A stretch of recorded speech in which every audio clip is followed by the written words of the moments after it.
Hi guys, it's Kelly here and I'm back again with another video. This video is featuring the card that you guys requested to see. This is my little Jelly Beans birthday card, and it is done in a Mickey Mouse theme, but I'm just using regular products that I have in my craft stash. A lot of them are Hero Arts, but I did use an Alex Siberia stencils from them, so just use whatever you have.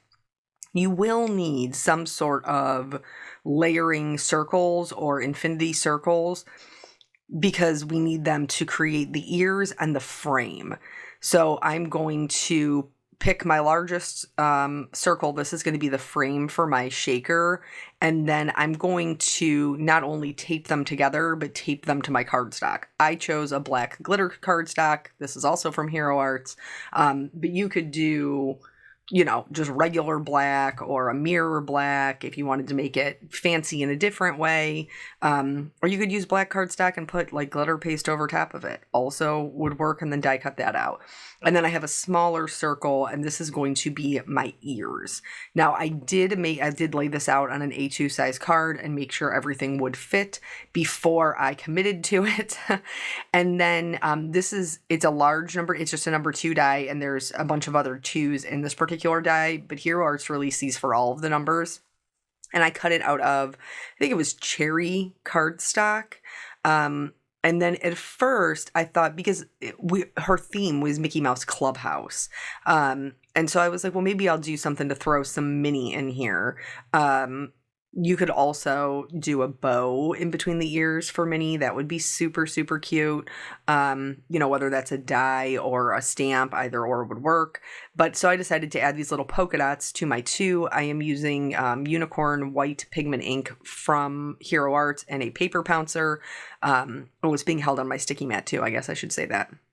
So all of these products will be linked below, but I'm telling you, you genuinely can create this type of look because it has no licensed products. You can create it with what you have. I promise you that. So here, this 2 is done. You could leave it like this, but I wanted it to be kind of shiny and opaque. So I am sprinkling on some white detail embossing powder. Just something of note, if you're taping down your stencils, you have to make sure that you don't get any of the tape on your actual die cut, or I said stencils. If you're taping down your dies to run through your die cutting machine, you have to make sure that you don't get any of the tape on there. Otherwise, the embossing powder will stick to the tape. Ask me how I know. So I did that too, and then set it aside. This is the confetti stencil from Alex Siberia. And I thought it would be perfect to add a bunch of different colors. So I am bringing in a little bit of pink. This is Kitsch Flamingo. I used all distress inks for this. And basically the way that this works is it is one of the ones that kind of like lines up to make its own design. They were really, really easy to line up. I, just kind of eyeballed it and I didn't have any issues. So I did a pink, a red, which was, I think, Barn Door, a yellow, which was mustard seed, and then 2 of the stencils I did black because I didn't have another color that I needed to add in there. But also the first stencil didn't really put enough black in there for me because I knew we'd only be able to see the center portion.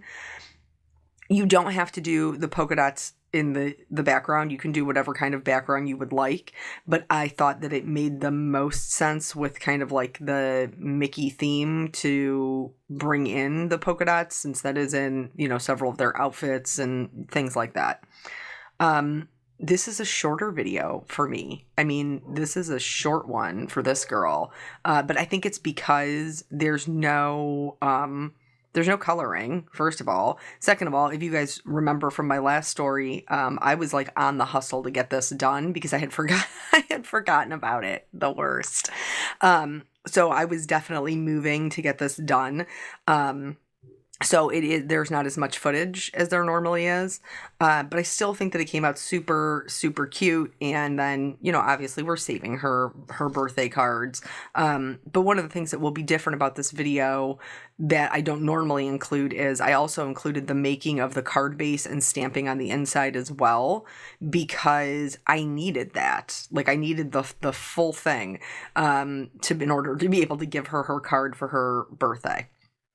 So, we're talking about like using the things that you have. I did just want to mention a couple of things. Obviously, I always encourage you guys to use what you have. However, I cut out this. I don't know why I didn't video that. I'm so sorry. It's the inside of the frame, the die you use for the inside of the frame, you want to use to cut out your card front, which is just a white piece of cardstock. So now I'm kind of getting an idea and kind of laying things out to see how it's looking. There's my frame, there's my Mickey ears. And I didn't love the two. The two was too busy with the stenciling in the background. And so I've cut another one out of mirror cardstock. This is from Spellbinders.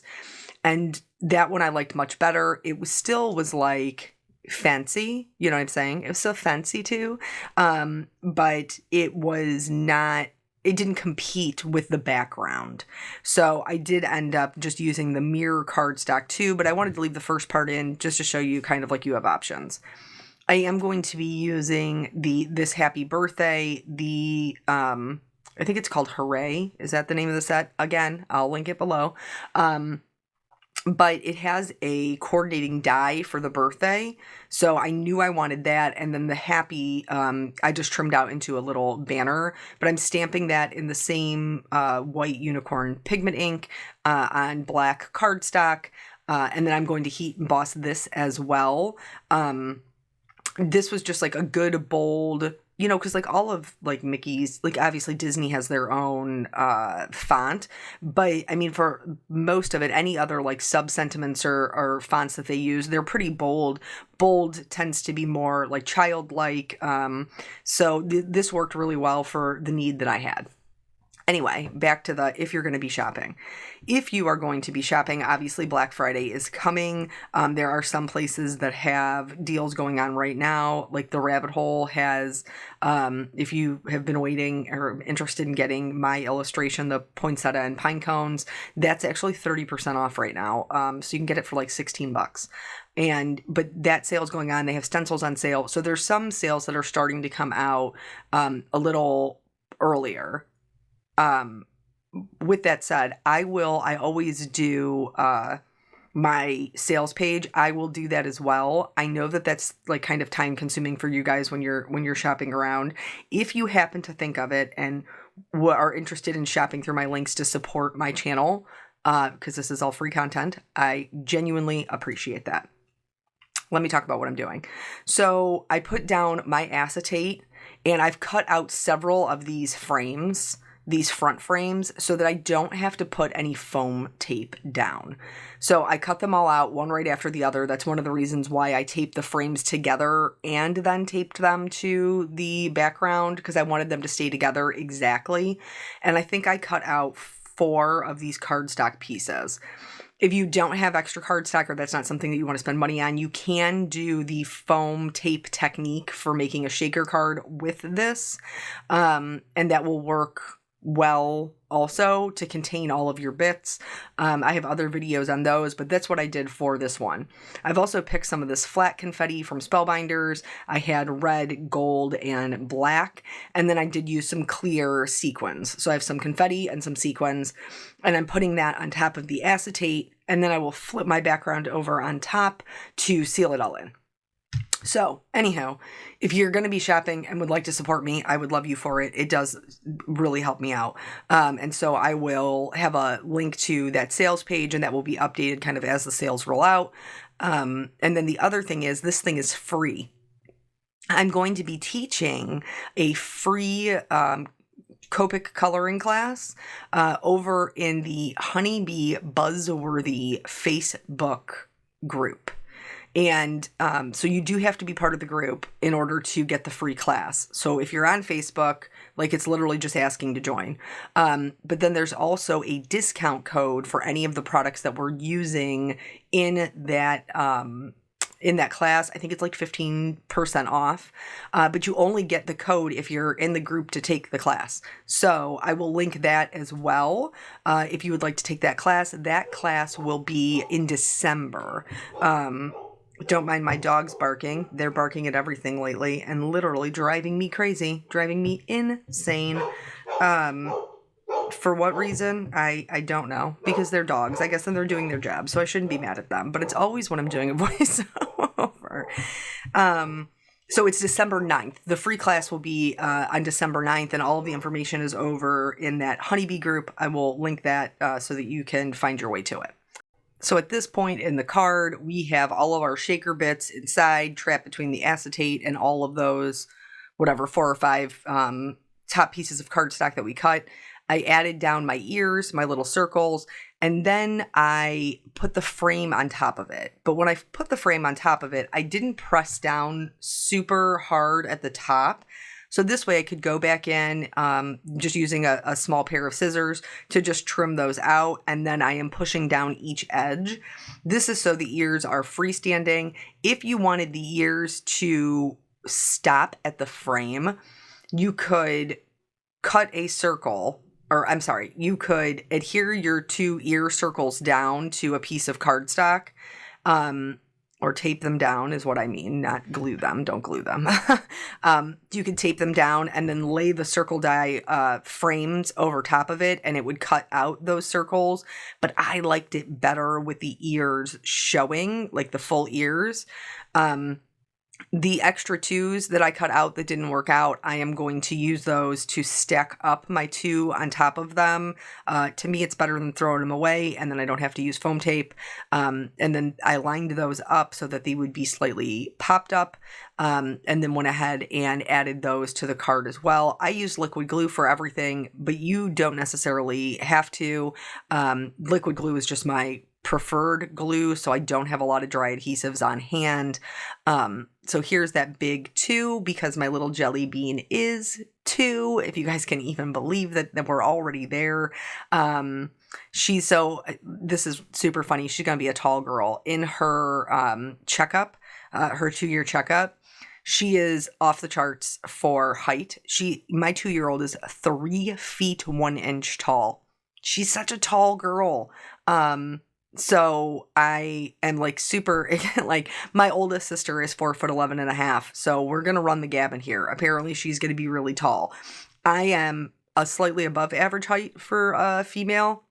So she must get it from Eric's side of the family. I'm not really sure, but she's going to be a tall girl, and good for her. So here I am using a little bit of foam tape to pop up my birthday. You can see that middle section is missing because the 2 is already raised. So I'll be able to just put liquid adhesive there and it'll rest on my 2. And then I'm using my tweezers to put those down. And once I get it where I want it, then the happy, because the happy isn't on anything that's raised, will require foam tape for all of it. I did get a little bit of adhesive on my 2. I just rubbed it off. It was no big deal. So then this little happy will go down there in the center. And I think that this is adorable. And it really didn't take me very long to create. Obviously, like I said, I was in a rush. And I think that it absolutely screams, this Mickey Mouse theme. For my card base, I am going to be doing a portrait card, so will open vertically. I am scoring using a bone folder. My cardstock is originally 8.5 by 4.25. I'm scoring at 5.5. And then before I fold it up, I'm going to do my stamping. So from that same stamp set, I'm using this. It says Make a Wish.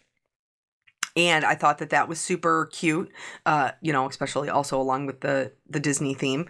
And so I'm lining those up. And for this one, because I needed to have it done, I wanted to just stamp it one time and be done with it. So for that, I am using Altenews Obsidian pigment ink. This thing is like one shot, one go. It's super dark, but you can't use it for alcohol inks or things like that. So I really only use it for sentiments. I stamped that down, and then because it is a pigment ink, I do have to heat set it. So I just did that because you want to make sure it's dry before you fold it over, or you will leave an impression on the top of your card, which nobody wants that. So yeah, so I hope you guys will check out that free class. I hope you will check out the sales page as we head into that kind of season. In order to get these lined up, you want to make sure you line up your edges before you press down your center. And I like to lightly do it with my finger first and then go back in and reinforce it with my bone folder. This one happens to be from Honeybee. It's a Teflon bone folder, so it doesn't leave any shine on your cardstock. And then this card panel that we've created, I will just go ahead and adhere that right to the front of the card. And then I did pair this with a cute little red envelope, since that was kind of the theme of what was happening there. And she liked to, shake it around and stuff. It's not going to stay perfect because it's her birthday card and she likes to play with her cards, but that was kind of the intention, right? Why make an interactive card if there's no intention for someone to play with it? So thank you guys so much for joining me. I know it was a short one. I'll be back with another video soon. I always appreciate your time, and I'll catch you on the next video. Bye.